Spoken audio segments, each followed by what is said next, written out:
नमस्कार मित्रांनो, आम आदमी पार्टीच्या दृष्टीने दिल्ली निवडणुकांचं विश्लेषण केलं तर ते एकाच वाक्यात करता येईल, गडही गेला आणि धूर्त कोल्हाही गेला.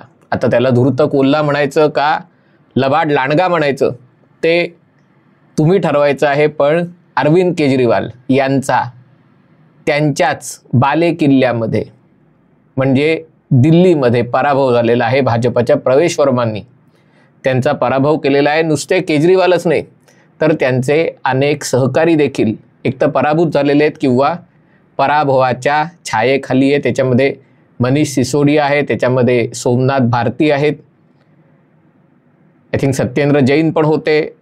कदाचित शेवटचे निकाल लागल्यावर त्याच्यामध्ये थोडंसं फेरफार होईल. पण आम आदमी पार्टी मोठा पराभव पचवू शकणार का, आता पार्टीचे तुकडे होणार हे बघायचं आहे. कारण केजरीवाल यांनीच मुख्यमंत्रीपदी बसवलेल्या आतिशी मार्लेना मात्र या निवडणुकीत विजयी होतील असं दिसतंय, किंबहुना ते आत्तापर्यंत विजयी झाले असतील. दिल्ली एका प्रकारे भारताच्या राजकारणाची थट्टा आहे, दिल्ली हे राज्य. कारण दिल्ली राज्यात पोलीस दल, कायदा आणि सुव्यवस्था, जमीन या सगळ्या गोष्टी केंद्र सरकार सांभाळतं. बाकीच्या ज्या गोष्टी आहेत, ज्या शहराला पुरवण्यात येणाऱ्या महत्त्वाच्या सेवा आहेत, त्या सेवा नवी दिल्ली म्हणजे आणि एकूणच दिल्लीच्या महानगरपालिका हाताळतात. असं जर असेल तर मग राज्य सरकार आणि दिल्लीचे मुख्यमंत्री करतात काय, हा खरोखरच प्रश्न आहे. म्हणजे आईजीच्या जीवावर बायजी उदार अशा प्रकारची जी म्हण आहे तीच गोष्ट दिल्लीचे मुख्यमंत्री करू शकतात. दिल्लीबाबत शेखर गुप्तांनी एक चांगलं विश्लेषण केलं होतं. म्हणजे मला खरं तर सगळ्यांना हे माहिती असतं, पण तरी देखील त्याची वास्तविकता एवढी असेल हे वाटलं नव्हतं. त्यांनी सांगितलं होतं की दिल्लीमध्ये साधारणतः 6 लाख सरकारी कर्मचारी आहेत आणि यातले जवळपास सगळे कर्मचारी रोज घरी जाताना साधारणतः 5,000 रुपये रोख घेऊन जातात. ते तेवढी त्यांची वर कमाई आहे.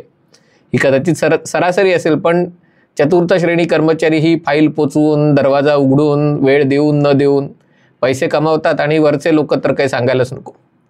आणि त्यामुळे हा दाबून कमावलेला पैसा कुठे दाबायचा, कुठे चेपायचा हा प्रश्न दिल्लीकरांना असतो. आणि म्हणून त्यांनी सांगितलं होतं की त्यामुळे 2 प्रकारचे, एक पैसे कमावणारे आणि दुसरे हा पैसा सर्क्युलेट करणारे. कारण हा पैसा तर तुम्ही बँकांमध्ये आणि फिक्स्ड डिपॉझिटमध्ये, शेअर्समध्ये ठेवू शकत नाही.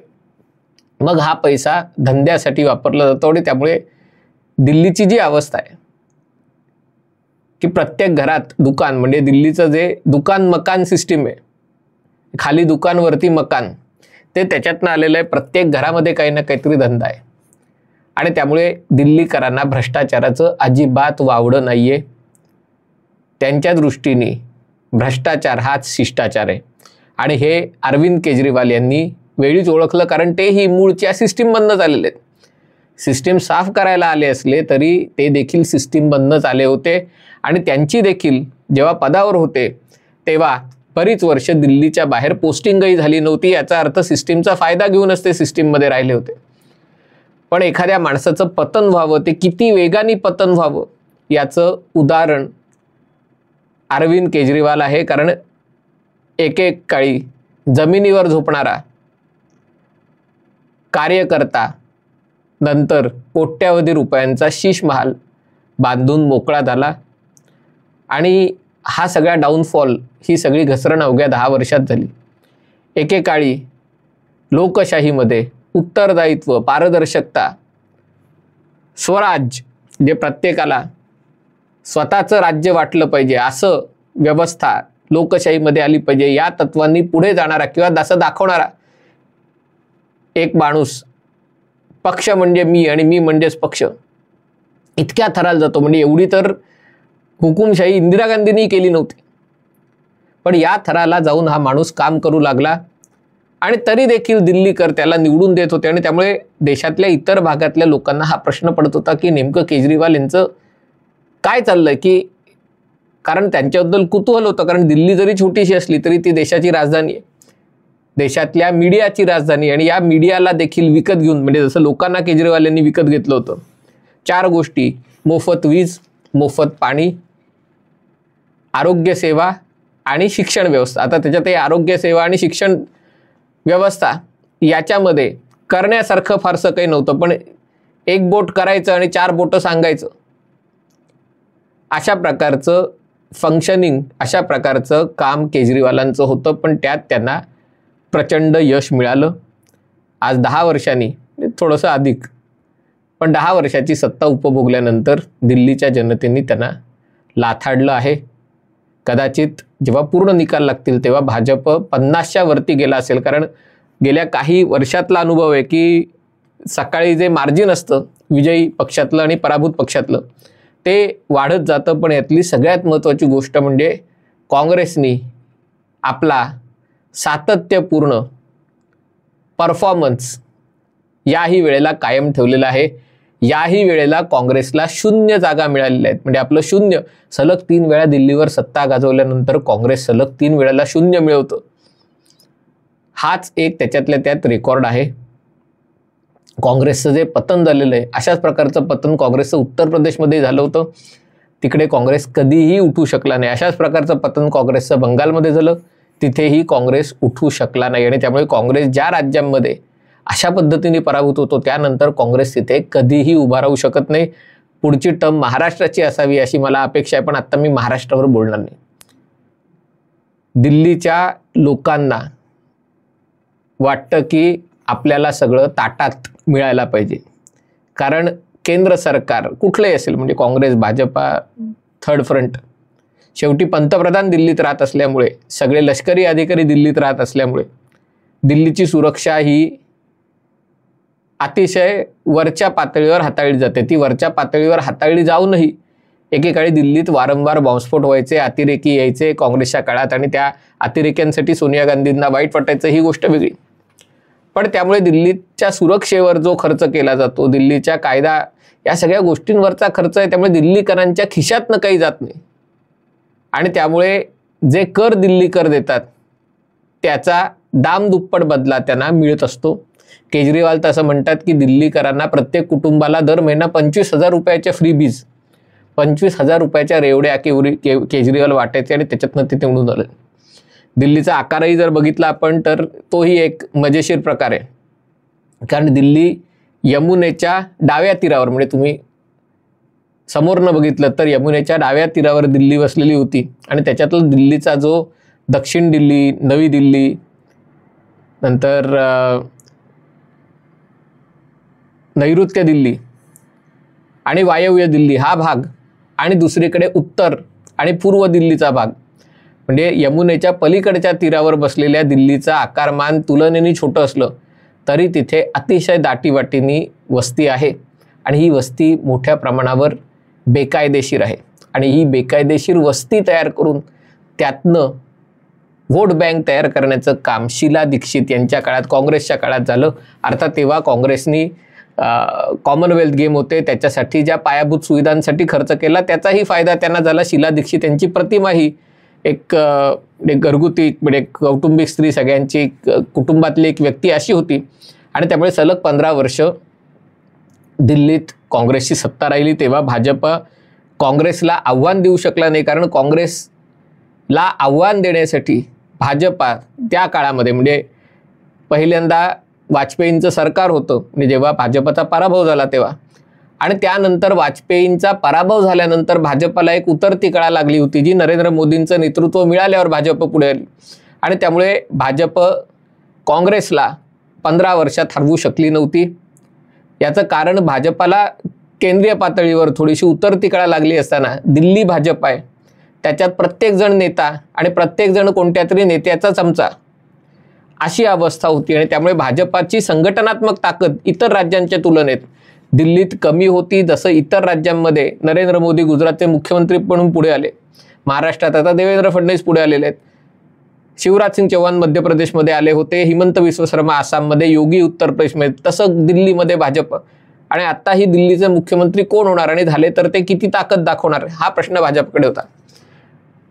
काँग्रेस जेव्हा पूर्णपणे या कॉमनवेल्थ नंतर जे सगळे घोटाळे झाले त्याच्यातनं काँग्रेस लोकांच्या मनातनं उतरली आणि दुसरीकडे काँग्रेसने ही जी सगळी बजबज पुरी तयार केली होती मतपेटीच्या राजकारणासाठी, यमुनेच्या पार काँग्रेसने ज्या सगळ्या बेकायदेशीर कॉलनी, म्हणजे आपल्याकडे मुंबईमध्ये झोपड्या आहेत तसं तिथे कॉलनी तयार केल्या होत्या, त्याचा भार काँग्रेसला पेलेना. सुशासन आणि लोकांपर्यंत सेवा पोहोचवण्याच्या बाबतीत काँग्रेस कधीच हे नव्हतं.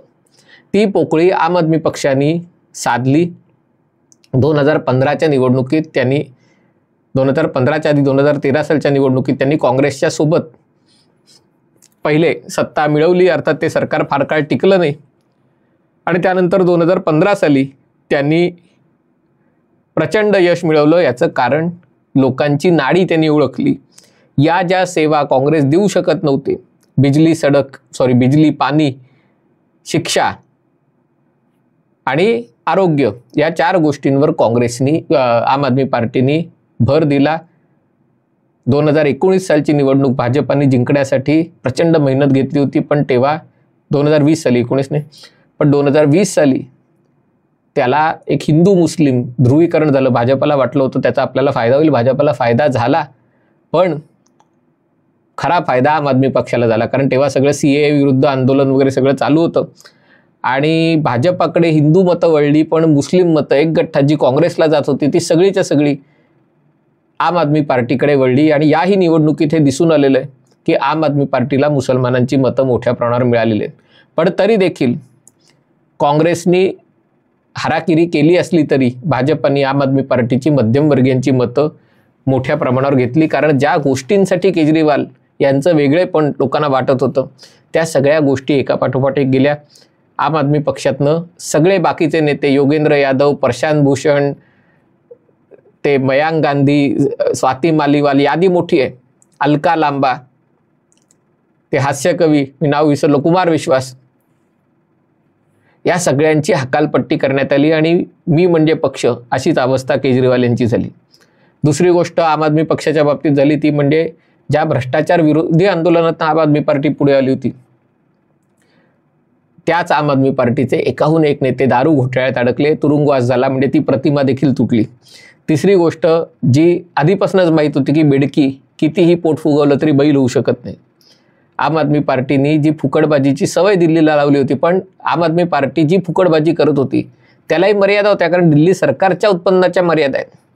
आणि मग जेव्हा केंद्र सरकार या फुकटबाजीच्या शर्यतीत उतरली, शेवटी केंद्र सरकार हे हत्ती एवढं असतं आणि त्यांनी जेव्हा फुकटबाजीच्या मध्ये आपली रेवडी वाटायचा विरोध मोदींनी मागे केला आणि या शर्यतीत केंद्र सरकार उतरलं, तेव्हा आम आदमी पार्टीची फसगत झाली. त्याला आम आदमी पार्टी भिडू शकली नाही आणि मग 1000 रुपये द्यायची घोषणा करायची आणि ते पैसे द्यायच्या आतच 2100 रुपये द्यायची घोषणा करायची. असे प्रकार आम आदमी पक्षाला करावे लागले. जी मीडिया मॅनेजमेंटच्या नावावर कोट्यावधी रुपये, म्हणजे 20 लाख रुपयाचं काम करायचं आणि 2 कोटी रुपयाची जाहिरात करायची, हे जे केजरीवालांचं चालू होतं त्या मीडियालाही शेवटी आम आदमी पार्टी आपल्यासोबत ठेवू शकला नाही. याचा परिणाम असा झाला आणि 10 वर्षही कोणत्याही राजकीय पक्षासाठी हा खूप मोठा कालखंड झाला. अँटी इन्कम्बन्सी असतेच आणि त्याच्यामुळे जेव्हा आम आदमी पार्टी विरुद्ध अँटी इन्कम्बन्सी पुढे आली तेव्हा त्यांचा पराभव होणं निश्चित होतं. तो आज झालेला आहे. आता भाजपाचं कशा प्रकारे सरकार स्थापन होतं, कोण मुख्यमंत्री होतं, कशा प्रकारे कारभार करतो आणि केजरीवालांचं काय होतं ते बघणं महत्त्वाचं ठरणार आहे. अर्थात आत्ता त्याची वेळ नाही. आत्ता भाजपाचं यश साजरं करणं हे आवश्यक आहे, कारण दिल्लीचा विजय हा फक्त दिल्ली राज्याचा विजय नाही आहे, हा एका प्रकारे देशाच्या लोकशाहीचा विजय. आणि तो कसा ते मी पुढच्या व्हिडिओत सांगणार आहे. हा व्हिडिओ आपल्याला आवडला असेल तर कृपया लाईक करा, शेअर करा आणि चॅनल सबस्क्राईब करा एवढीच विनंती आहे. तुर्तास इथेच थांबतो. पाहत रहा MH48.